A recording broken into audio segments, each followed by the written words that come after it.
That the mayors in this country had expectations in the stratosphere. I mean, we were so excited after having 12 years of being out in the desert, out in the wasteland, without anybody calling us or even returning our calls from Washington. But the stimulus package died under the weight of a Republican filibuster in the Senate, and the money that the mayors were so desperately hoping for never came. We had a number of job training acts that we were going to put in. We had a number of roads that we were going to repair. It really hurt. Even Republican mayors lashed out against their party for killing the stimulus plan. When they took inner-city, low-income swimming pool renovations and said, no, that's pork. What I heard was that the United States Senate can have a swimming pool, but the poor children of my city cannot. So the mayors are now back to square one. As in previous years, they'll now have to struggle to bring attention to the plight of the cities, even with a friend in the White House. He's not a miracle worker. He's got a program that nobody naturally would want to support because it's like taking castor oil. But America has an upset stomach right now, and we've got to take something to correct it. There are some mayors here who complain privately that the White House bungled the stimulus package. Nonetheless, they're determined to make a public show of support. They're still hoping to resurrect elements of the package, and they will need President Clinton's help in pressuring a reluctant Congress. Deborah Wong, ABC News, New York. Budget Director Leon Panetta today confirmed reports that the government is facing nearly $12 billion in losses through defaults on government-insured mortgages on new apartment buildings. Auditors at the Department of Housing and Urban Development are blaming the losses on years of management neglect. Low clouds over Cape Canaveral forced postponement of the launch of the Space Shuttle Endeavor. The crew was inside the spacecraft for 4 hours today before launch officials scrubbed the liftoff. Although weather forecasters are pessimistic the clouds will break, NASA will attempt another launch tomorrow morning. In Wisconsin, more than 700 residents of 2 towns have been forced from their homes, fearing a flood. The Black River is swollen and is threatening to break the Hatfield Dam. Officials say the water is a foot over flood stage and rising. In our next segment, why New Orleans is building its own monument to the D-Day invasion. When you think about plastic, you may think about things like strong, lightweight garbage cans. Think again about life-saving automotive airbags made of plastic. When you look at these plastic containers, you may wonder if they're being recycled. Take another look. Millions of them are being recycled every day, which we can use to make things like strong, lightweight garbage cans. To learn more, call this number for a free booklet and take another look at plastic. So, you want to save on long distance? What a pain. Restrictions on times of day, area codes, calling circles, and there's no guarantee you'll save. Except with the Most. It's like a 1 billion megabyte brain at Sprint. It figures out who you call the most and guarantees you savings every month. 1 month, your best friend in Alaska. Next month, your new best friend in Lahaina. Isn't science wonderful? Now get $50 free long distance with the Most, only from Sprint. In a recent study of couples, social scientists found that a full 50% prefer a squeeze to a pat.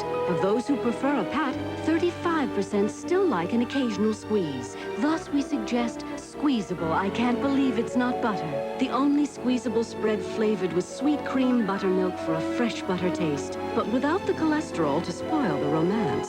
So give your special someone a good, healthy squeeze. I Can't Believe It's Not Butter, the taste you love without the cholesterol. Until now, some thought the Cadillac Eldorado was out of reach. But change is coming on your terms. Because right now, you can lease an Eldorado for only $499 a month for 36 months with $1,500 down, making it the luxury coupe you'll want to drive first and every day thereafter. Eldorado, changing the way you think about American automobiles.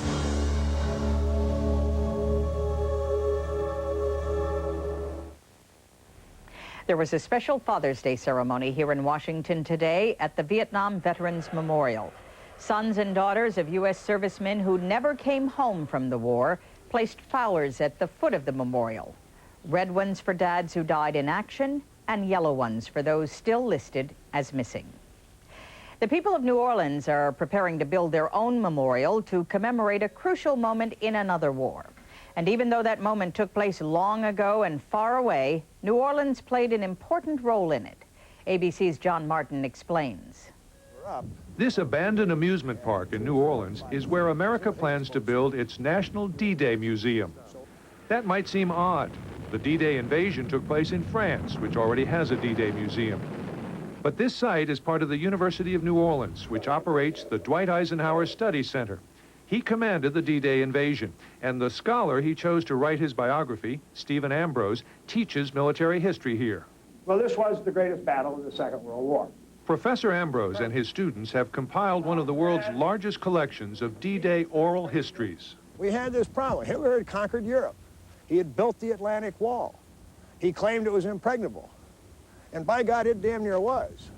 And the only way that it could be penetrated was to bring assault squads ashore. The landing craft to bring them ashore were the brainchild of a New Orleans businessman named Andrew Jackson Higgins. His yard employed 30,000 people. They built and shipped the boats in record time. Dwight Eisenhower told me that Andrew Higgins is the man who won the war for us. And you know, Higgins went bust. He was a great designer and a great producer. He was a lousy businessman. The museum has already staged a reenactment of the invasion. Troops coming ashore from Higgins's landing craft under fire from German defenders. The real landing was the largest invasion in history, backed by a vast civilian war industry in America. Everybody in America participated in D-Day. People that had been rolling bandages, or giving blood, or making B-17s, or producing shells, or turning out boots. We had 2 million men in England, and they were all going to go into this invasion eventually. And everybody in America knew, I'm a part of this. And they were praying, God, I hope I get it right. When they did it right, says Ambrose, it created an extraordinary moment. D-Day was the pivot point of the American century. It's where the whole thing came together. And this incredible leap forward of force from England, first of all from the United States to England, and then from England across the channel into France, was America at her absolute finest in this century. And it was the decisive day of the century. The museum hopes to break ground next year to remember this decisive event, 50 years after it happened, thousands of miles away, but here in a place where so much of it began. John Martin, ABC News, New Orleans. They tested a train today in the Channel, that tunnel under the English Channel, which next year will connect Britain and France by an underwater rail system.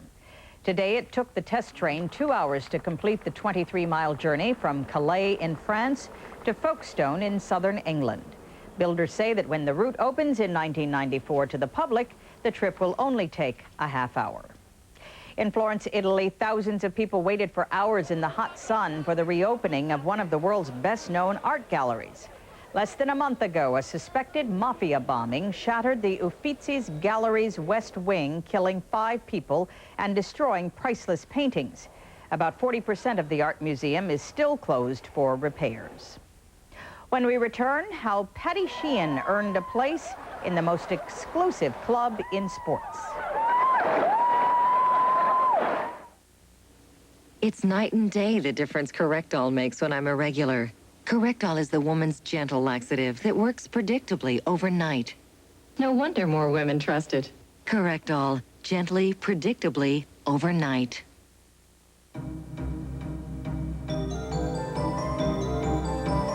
Attention thieves, flimsy locks on doors. Fencing back is so high, nobody can see you. Easy access windows, take your time. It's the obvious but overlooked things that attract burglars to your house. To help make your home burglar-proof, see your Allstate agent. You're in good hands with Allstate.